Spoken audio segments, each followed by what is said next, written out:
அல்லாஹ்வுடைய தூதருடைய சபையில் எல்லாரும் தெரிஞ்சதுதான். சஹாபாக்கள் உட்கார்ந்து இருக்கும் பொழுது ஒரு மனிதர் வருகிறார். அல்லாஹ்வுடைய தூதர் அவர் வருவதற்கு முன்னால் சொன்னார்கள், சொர்க்கத்துடைய ஒரு மனிதர் இப்போது வரப்போகிறார். சஹாபாக்களுக்கெல்லாம் ஆச்சரியம், யாருப்பா அவரு அப்படின்னு பாக்குறாங்க. அப்துல்லா இப்னு அம்ர் இப்னு ஆஸ் ரலியல்லாஹு அன்ஹு அவர்களும் பார்க்கறாங்க. சொர்க்கத்துடைய மனிதர்ல அவர் யார் என்னன்னு தெரியணுமே, பார்க்கும் அவரை பார்க்கறதுல அவர் அங்கே அடையாளங்கள் எல்லாத்தையும் பார்க்கறாங்க. என்ன இருக்கு விட்ட, தலப்பா கட்டிருக்காரா, அப்பா போட்டிருக்காரா, தாடி வச்சிருக்காரா, என்ன ஆடையில மாற்றம் இருக்கா பார்க்கறாங்க.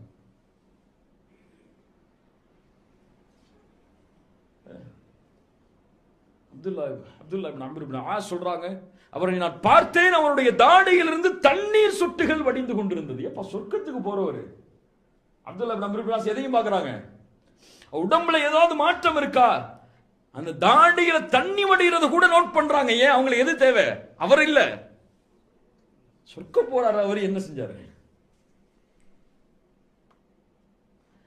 அப்துல்லா இப்னு அம்ர் இப்னு ஆஸ் விட்டுறாங்க முதல் நாள். இரண்டாவது நாள் தூதர் சொன்னார்கள், உங்களிடத்திலே சொர்க்கத்திற்குரிய ஒரு மனிதர் வரப்போகிறார். விட்டுறாங்க. மூன்றாவது நாளும் அதே போன்று. அல்லாஹு அக்பர், அல்லாஹு அக்பர். அப்படி மட்டும் இன்னைக்கு நம்ம அனௌன்ஸ் பண்ணனா அவரை விடுவோமா? நம்ம அவரை கையை தொடுவோம், காலை தொடுவோம், அவர்கிட்ட பரக்கத்தை எடுத்துட்டு போறதுக்கு அவரை கட்டி அணைப்போம். பல பேருடைய நம்பிக்கை போல ஆலிம்சாவை கட்டி பிடிச்சா பரக்கத்து கிடைக்குமா? மஅதல்லாஹ், இயாது பில்லாஹ். காபாவுடைய துணியை தேய்ச்சிக்கிட்டே இருப்பாங்க, காபா பக்கத்துல வெட்டி வெட்டி எடுத்துட்டு போவாங்க வீட்டுக்கு. என்ன குணம் இதெல்லாம்? மஸ்ஜித் நபவி, அந்த சபையில உட்கார்ந்து இருந்த நபித்தோழர் அப்துல்லா இப்னு அம்ர் இப்னு ஆஸ் அந்த மனிதரை பார்த்து வைக்கிறாங்க. 3 நாளைக்கு பிறகு பின்னாடியே போறாங்க.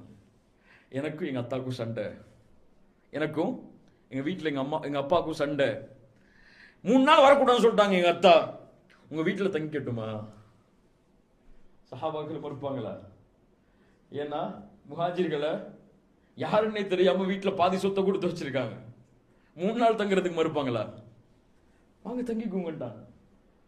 3 நாளும் பாக்குறாங்க. எந்த அளவு நோட் பண்றாங்க தெரியுமா? நைட்டு ஃபுல்லா முழிச்சு இப்படியே உட்கார்ந்து இருக்காங்க. கியாமுல் லைல் தொழுறாரா? இல்ல. தஹஜ்ஜத் தொழுறாரா? இல்ல. ஒண்ணுமே செய்யல. நைட்டு எழுந்திருக்கிறார், அல்லாஹ் அக்பர் திரும்பி படுத்துறாரு. சுப்ஹானல்லாஹ் சொல்றாங்க. அப்துல்லா இப்னு அம்ர் இப்னு ஆஸ் எழுந்திருக்கிறார், தஸ்பீஹ் செய்கிறார், திரும்ப படிக்கிறார். அவ்வளவுதான் செஞ்சார். தஹஜ்ஜத் தொழுவல, ஃபஜ்ர் தொழுதுறாரு, கியாமுல் லைல் தொழுதுறாரு. நம்ம நைட்டு ஃபுல்லா முழிச்சிருந்து தொழுவோம் நோம்புல, காலைல ஃபஜ்ர் சாப்பிட்ட மயக்கத்துல படுத்துருவோம். ஃபஜ்ர் தொழுதுறாரு, எல்லா வக்தையும் தொழுதுறாரு. பெரிய வணக்க வழிபாடு, வித்தியாசமான வணக்க வழிபாடு இல்ல. 3 நாளைக்கு பிறகு கேட்கிறாங்க, தோழரே நான் எதுக்கு வந்தேன்னு தெரியுமா? நீங்கள் வரும்போதெல்லாம் அல்லாஹ்வுடைய தூதர் சொன்னார்கள், நீங்கள் சொர்க்கவாதி, நீங்கள் சொர்க்கவாதி என்று. எப்படி இருக்கும் அவருக்கு? நீங்க என்ன அமல செய்றீங்க சொர்க்கத்துக்கு போறது? அதுக்காக தான் வந்து உட்கார்ந்தேன் 3 நாள் உங்க வீட்டுல. சொல்லுங்க, அது மட்டும் போதும். அவர் சொன்னார், நான் எதுவுமே செய்யலையே, நான் சரியா தொழுகிறேன், அல்லாஹ்வை நினைவு கூறுறேன், என்னைக்காவது முடிஞ்ச அளவு தான தர்மங்கள் செய்யறேன், இவ்வளவுதானே செய்யறேன், பெரிய ஒரு வணக்க வழிபாடு ஒன்னும் செய்யலையே, நானே பலகீனமானவன், நான் என்ன செஞ்சேன்?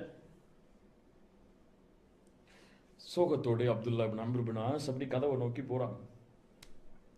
தோழரை எனக்கு ஒன்று தெரிகிறது, வாருங்கள் என்று அழைத்தார்கள். ஓடி வந்தாங்க. என்னன்னு சொல்லுங்க, அது நீங்க சொர்க்கத்துக்கு போறது காரணமான அமல் என்ன? அந்த தோழர் சொன்னார், சுப்ஹானல்லாஹ், நான் என் உள்ளத்தில் யாரை பற்றிய வஞ்சகத்தையும் வைத்துக் கொள்வது கிடையாது, யாரின் மீதும் நான் பொறாமை கொள்வது கிடையாது. அவங்களுக்கு கொடுத்தது அவங்களுக்கு, எனக்கு அல்லாஹ் கொடுக்கிறது எனக்கு. என்னுடைய சொத்துல யாராவது எடுத்துட்டு போனா கூட அவங்க மேல நான் பொறாமை கொண்டு வஞ்சகம் கொள்வது கிடையாது. யாரையும் பழி தீர்க்க வேண்டும் என்று என் வாழ்க்கையில் நினைத்ததே கிடையாது.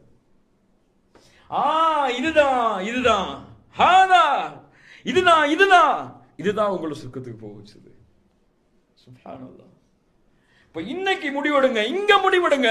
உங்க பிள்ளைகள் மேல நீங்க கோபமா இருக்கலாம், உங்களுடைய மனைவி மேல நீங்க கோபமா இருக்கலாம், உங்களுடைய சகோதரன் மேல, உங்க அண்டை வீட்டார் மேல, உங்களுடைய ஊர்வாசி மேல, ஒரு நாட்டு மேல என்ன கொடுமை வேண்டுமானாலும் செய்திருக்கட்டும், அல்லாஹ்வுக்காக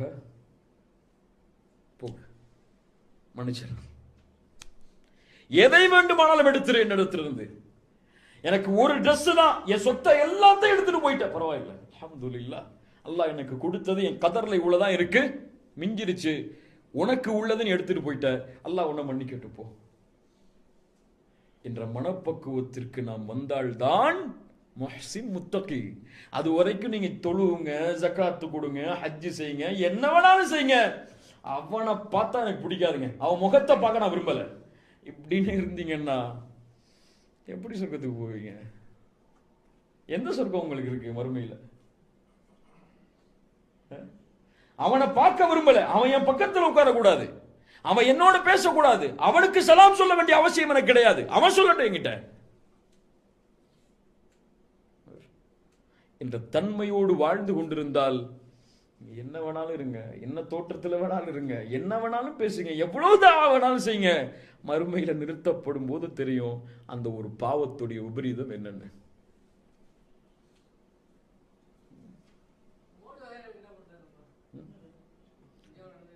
ரசூலுல்லாஹ் அபூஜஹலுக்கு என்ன செய்தார்கள்? என்ன செய்தார்கள்? அபூஜஹலை விடவா கொடுமைப்படுத்தியவன் இந்த உலகத்தில் உள்ள இன்றைய முஸ்லிம்களை அழிக்க வேண்டும் என்று திட்டம் தீட்டுபவர்கள் எல்லாம் கிடையாது. அபூஜஹலுக்கு என்ன செஞ்சாங்க தூதர்? என்ன செஞ்சாங்க? நேர்வழி கொடுன்னு பிரார்த்தனை செஞ்சாங்க. அதான் செய்யணும். யாரெல்லாம் எம்மை எதிர்க்கிறார்களோ யா அல்லாஹ் அவருக்கு நேர்வழி கொடுத்துரு, அவர் புரிஞ்சு மன்னிப்பு கேட்டுக்கிட்டோம் உங்ககிட்ட. நாங்க யாரும் அவங்கள பகைக்கிறதுக்கு? எனக்கா துரோகம் செய்யலாம? உன்னடியார்களை அவன் துரோகம் செய்கிறான். இன்னைக்கு எல்லாரும் எப்படி நினைச்சுக்கிட்டோம்? எனக்கு செய்யறதா நினைச்சுக்கிட்டோம். அல்லாஹ்வுக்காக அல்லாஹ்வுக்காக எல்லாத்தையும் மன்னிப்போம், எல்லாத்தையும் மன்னிப்போம் இன்ஷா அல்லாஹ். சும்மா இன்னைக்கு வார்த்தையில சொல்லிக்கிட்டு வெளியே போயிட்டு நாளைக்கு சண்டை போட்டுருக்கிறது இல்ல, அது இல்ல முத்தகி முஹ்சினுடைய தன்மை. மௌத்து வரைக்கும் யாரை பற்றிய வெறுப்பு எனக்கு கிடையாதுப்பா. யாரையும் நான் திட்ட மாட்டேன், யாரை பத்தியும் Facebookல எழுத மாட்டேன். யார் எழுதினாலும் அவனுக்கு போய் நீ சொன்னது சரிதான், நீ கமாண்ட் போட்டுக்கிட்டு ஏன் சொன்ன, எதுக்கு சொன்ன, நீ இப்படி சொல்லிருக்க கூடாது, அப்படி சொல்லியிருக்கலாம், உனக்கு தெரியாது எனக்கு தெரியும் அவர் என்ன செஞ்சாருன்னு சொல்லி என்ன Facebookல கமாண்ட் போட்டு இருக்க மாட்டேன். அது எங்க குணம் கிடையாது, அது காஃபிருடைய குணம், அது முஹ்சின்களுடைய குணம் அல்ல, அது முத்தகையுடைய குணம் அல்ல, அது வேறு யாருடைய குணமோ அது எனக்கு தேவையில்லை. சில முஸ்லிம்களுடைய இந்த நடவடிக்கையை பார்த்தா கண்ணீர் தான் வருது. என்ன செய்யறது? இவங்களை சம்பந்தமே இல்லாம திட்டாங்க. இந்த சமூகத்தை ஓரளவு படிச்சிருக்கேன் அல்ஹம்துலில்லாஹ். தாவாவுடைய களத்துல ஒரு 2-3 ஆண்டுகள் கொஞ்சம் இருக்கிறதுனால ஏதோ படிச்சிருக்கேன். தலப்பா கட்டினீங்களா ஏதாவது சொல்லுவாங்க, தலப்பா கட்டலையா ஏதாவது சொல்லுவாங்க, இல்லையா? நல்ல ட்ரெஸ், இந்த மாதிரி ட்ரெஸ் போட்டீங்களா வேறு பேரு சொல்லுவாங்க, வேற ஏதாவது ட்ரெஸ் போட்டீங்களா அதுக்கு ஒரு சமூகம் ஒரு பேரு சொல்லும். ஒரு ஆள் போட்டோ எடுக்கணும் ஜி உங்களோடங்கிறாரு, போட்டோ எடுத்தீங்களா, அலிம்சா போட்டோ எடுக்கிறாரு பாம்பாங்க. ஒரு ஆள் போட்டோ கேட்கிறாரு, இல்ல ஜி வேணாம் அப்படின்னு சொல்லிட்டு போனா இன்னும் இவ்வளவு அரகண்டா இருக்காரும்பாங்க, இல்லையா? இதான் சமூகம், இதான் சமூகம். அல்லாஹ்வுக்காக எல்லாவற்றையும், யார் எனக்கு எதை செய்திருந்தாலும், என் தந்தையா தாயா அல்லது நான் தந்தை தாயா இருக்கிறேன், என் பிள்ளைகளா, என் சகோதரனா, என் சகோதரியா என்று எல்லோரும், யார் எனக்கு எவ்வளவு சொத்தை கொள்ளடிச்சிருந்தாலும், எவ்வளவு என்னை காயப்படுத்தியிருந்தாலும், எவ்வளவு என்னை இழிவுபடுத்தியிருந்தாலும், எவ்வளவு என்னை தாழ்த்தி இருந்தாலும் அல்லாஹ்வுக்காக என்னை மன்னிச்சிடப்பா, அல்லாஹ் என்னை மன்னிக்கட்டும். நான் சொர்க்கத்துக்கு போகணும்னு ஆசைப்படுறேன், இந்த துன்யாவோட என் வாழ்க்கை முடியும்னு ஆசைப்படலை. நான் அப்படி வாழ்றவன் கிடையாது. சஹாபாக்கள் அப்படி வாழல, அவங்களுக்கு இந்த துன்யாவே தேவை கிடையாது. ஆனா துன்யா தேவை கிடையாதுன்னு சொல்லி பள்ளியில உட்கார்ந்துக்க சொல்லல. எல்லா அலிம்சாக்களும் இப்படிதான் சொல்றாங்க, துன்யா தேவையில்லை தேவையில்லை தேவையில்லைன்னு சொல்லி எல்லாருடைய முன்னேற்றத்தையும் குறைக்கிறாங்கன்னு சொல்லி பல பேர் கமெண்ட் பண்றாங்க. அப்படி அல்ல, துன்யால எதை வேணாலும் சாதிச்சுக்குங்க, எவ்வளவு கோடி வேணாலும் சம்பாதிச்சுக்குங்க, எவ்வளவு எந்த துறையில வேணாலும் முன்னேறி இருக்குங்க. ஆனா இது நோக்கம் இல்லை, எங்களுக்கு இது நோக்கம் கிடையாது. எங்களுக்கு நோக்கம் இல்லை. அல்லாஹ்வுடைய திருப்தி கிடைக்குதா, அல்லாஹ்வுடைய திருப்தி கிடைக்குதா, அது எங்க இருக்குது, எங்க இருந்தாலும் சரி. அது என்ன புக்கு? கின்னஸ் ரெக்கார்டு புக்ல முதல் இடத்துல தான் பேர் வந்தாதான் அல்லாஹ்வுடைய திருப்தி அங்க இருக்குனால அங்கேயும் நாங்க தடிப்போம். அதான் எங்க முன்னேற்றம், அதான் இந்த சமூகத்துடைய முன்னேற்றம். எந்த துறையில போனா அல்லாஹ்வுடைய திருப்தி கிடைக்குமா அங்கேயும் போய் நிற்போம். அல்லாஹ்வுடைய திருப்தி இல்லையா அந்த துன்யா அங்க காலு கீழே போட்டு உதைச்சு தள்ளி போயிட்டே இருப்போம். நேற்று டீனேஜ் உடைய பயான் பேசியிருக்கோம். பயான் முடிஞ்சு அவ்வளவு கத்திருக்கும். யாரும் அந்நிய பெண்ணிட்ட பேசக்கூடாது, அந்நிய பெண்ணோட தொடர்பு கொள்ளக்கூடாது என்று எல்லாம் பேசியிருக்கோம். பயான் முடிஞ்சன ஒரு சகோதரர் வந்து கேட்கிறாரு, நான் ஒரு மாற்று மத சகோதரியை லவ் பண்றேன், ஆனா எங்க வீட்டில் வேறு பொண்ணை கேட்கிறாங்க, எனக்கு விருப்பம் இல்லை, இந்த பொண்ணைத்தான் கல்யாணம் பண்ணுவேன். நான்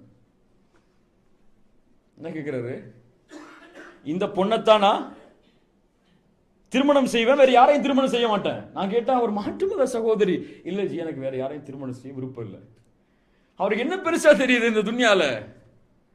இதனால யாருமே நம்மள்ட்ட எதுவுமே ஷேர் பண்ண மாட்டேங்கிறாங்க, ஏதாவது பயான் சொல்லிடுறாருன்னு சொல்லி.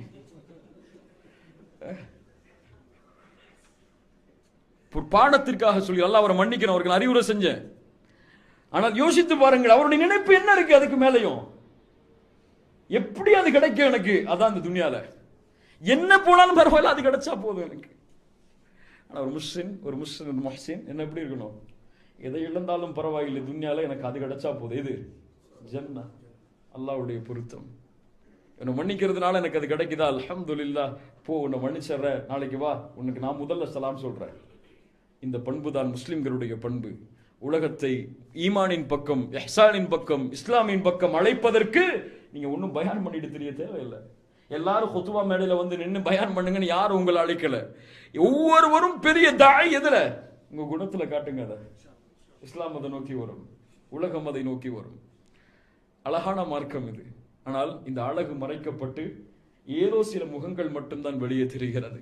அதுவும் எப்படி தெரிகிறது? உலகத்திற்கு தீவிரவாதமாக, அநியாயமாக, மோசடியாக தெரிகிறது. இந்த அழகெல்லாம் மறைக்கப்பட்டிருக்கிறது. ஏன்? இந்த அழகு வெறும் புத்தகங்களிலும் பேச்சிலும் உரையிலும் மட்டும் இருப்பதால். இந்த அழகை எப்போது வாழ்க்கையில் கொண்டு வந்து புன்சிரிப்போடு தூதர் அப்துல்லா இப்னு உபை இப்னு சலூல் சொல்லும் பொழுது என்ன செய்தார்கள்? சிரித்தார்கள். துன்யாதான உமர், அந்த சிரிப்புக்கு தான் அர்த்தம். துன்யாதான உமர்.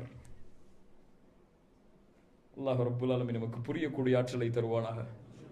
இன்ஷா அல்லாஹ் வாழ்க்கையில் இதை அடுத்த வாரம் வருவதற்கு முன்னால் செயல்படுத்தி இருப்போம். இந்த கடமை அதை செயல்படுத்தி இருப்போம்.